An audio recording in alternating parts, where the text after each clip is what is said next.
Telugu YouTube ఛానల్లో మీ వ్యాపార ప్రకటనల కోసం 9154949554కి కాల్ చేయండి. రాయలసీమ వేరు, కోస్తాసీమ వేరు. వైసీపీ నేత చెవిరెడ్డి భాస్కర్ రెడ్డికి ఇప్పుడిదే తెలుస్తోంది. తిరుపతి, చంద్రగిరి ప్రాంతంలో దశాబ్దం పైగా చక్రం తిప్పి అంతకుముందు కాంగ్రెస్ లో తుడా చైర్మన్ గా పనిచేసిన చెవిరెడ్డికి ప్రకాశం జిల్లా ఎంట్రీ కలిసొచ్చినట్లు కనిపించడం లేదు. ఉమ్మడి జిల్లాలో పార్టీకి కష్టకాలం ప్రారంభమైన తర్వాత అక్కడి బాధ్యతలు తీసుకున్న చెవిరెడ్డికి పరిస్థితులేవీ అర్థం కావడం లేదని వైసీపీ వర్గాల్లోనే టాక్.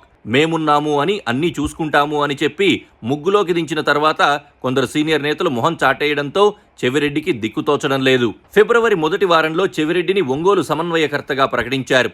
ఆ విషయంలో విజయసాయి చక్రం తిప్పారని చెప్తారు.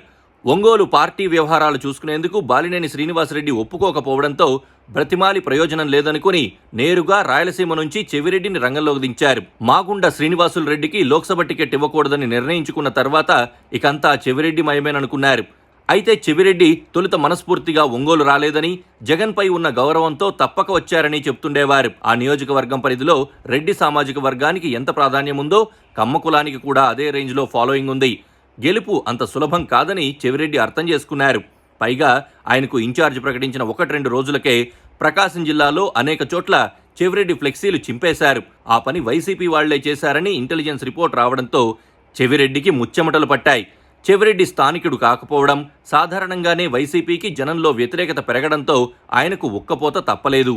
పైగా జిల్లాలోని క్రియాశీల వైసీపీ శ్రేణులు ఒక్కొక్కరిగా వైసీపీలోకి వెళ్లిపోతూ పార్టీపై బురద జల్లడం మరో సమస్యగా మారింది. పైగా చాలా మంది పార్టీ నేతలు చెవిరెడ్డి నాయకత్వంలో పనిచేసేందుకు ఇష్టపడడం లేదు.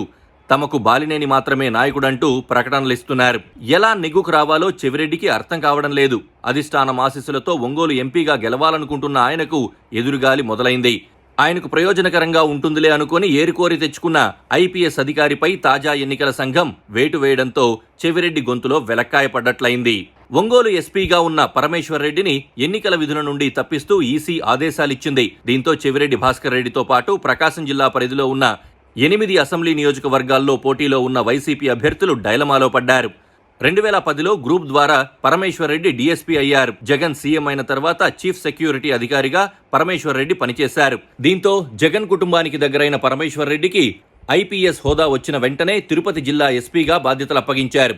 తిరుపతి పార్లమెంట్ ఉప ఎన్నికలు, ఎమ్మెల్సీ ఎన్నికల్లో వైసీపీ అభ్యర్థుల గెలుపు కోసం పరమేశ్వర్ రెడ్డి ఖాకీ యూనిఫామ్ను కూడా పక్కన పెట్టి పనిచేశారన్న విమర్శలు పెద్ద ఎత్తున ఉన్నాయి. ఈ నేపథ్యంలో ఎన్నికల వేళ చంద్రగిరి అసెంబ్లీ నుండి ఒంగోలు పార్లమెంట్ స్థానానికి చెవిరెడ్డి భాస్కర్ రెడ్డి బదిలీ అయ్యారు. తనకు సన్నిహితుడిగా పేరొందిన పరమేశ్వర్ రెడ్డిని ప్రకాశం జిల్లా ఎస్పీగా తీసుకున్నారు. ఎస్పీ పరమేశ్వర్ రెడ్డి మనవాడే, మీరేం భయపడకండి అంటూ ప్రకాశం జిల్లాలోని 8 అసెంబ్లీ నియోజకవర్గాల్లో వైసీపీ నుండి పోటీ చేస్తున్న అభ్యర్థులకు చెవిరెడ్డి భాస్కర్ రెడ్డి ధైర్యం చెప్పినట్లు వైసీపీలో ప్రచారం జరుగుతోంది. చెవిరెడ్డి భాస్కర్ రెడ్డి చెప్పినట్లుగానే ఎస్పీ పరమేశ్వర్ రెడ్డి వ్యవహార శైలి కూడా ఉంది. గిద్దలూరు మండలం పరమేశ్వర్ నగర్ లో టీడీపీ కార్యకర్త మనయ్యను చంపేస్తామని వైసీపీ నాయకులు ముందస్తుగా చెప్పి మరీ హత్య చేశారు. నిందితుల్ని పట్టుకోవడంలో కానీ పోలీసులు నిర్లక్ష్యంగా వ్యవహరించినట్లు స్పష్టంగా కనిపిస్తోంది.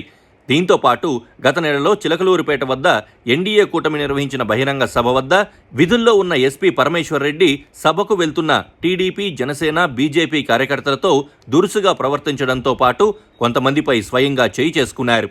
పరమేశ్వర్ రెడ్డి తీరుపై ప్రతిపక్ష పార్టీ నేతలు ఈసీకి ఫిర్యాదు చేశారు. ఫిర్యాదు స్వీకరించిన ఈసీ ఎస్పీ పరమేశ్వర్ రెడ్డిని పిలిచి వివరణ కోరింది. ఎస్పీ పరమేశ్వర్ రెడ్డి ఇచ్చిన వివరణతో సంతృప్తి చెందని ఈసీ ఆయనపై బదిలీ వేటు వేసింది. ఒంగోలు నుంచి పరమేశ్వర్ రెడ్డి నిష్క్రమణ ఇప్పుడు చెవిరెడ్డికే కాకుండా ఆయన నమ్ముకున్న ఎమ్మెల్యే అభ్యర్థులకు కూడా శాపంగా మారింది. ప్రజా మద్దతు లేక అధికార స్థాయి నుంచి పనులు జరక్క దిక్కు తోచడం లేదు. చెవిరెడ్డిని నమ్మి ఇబ్బందుల్లో పడిపోయామని వాళ్లు భావిస్తున్నారు. చెవిరెడ్డి పరిస్థితి కూడా అంతే అనుకోవాలి.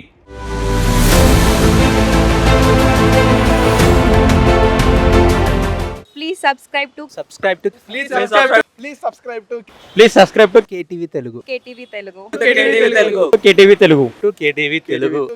Telugu channel.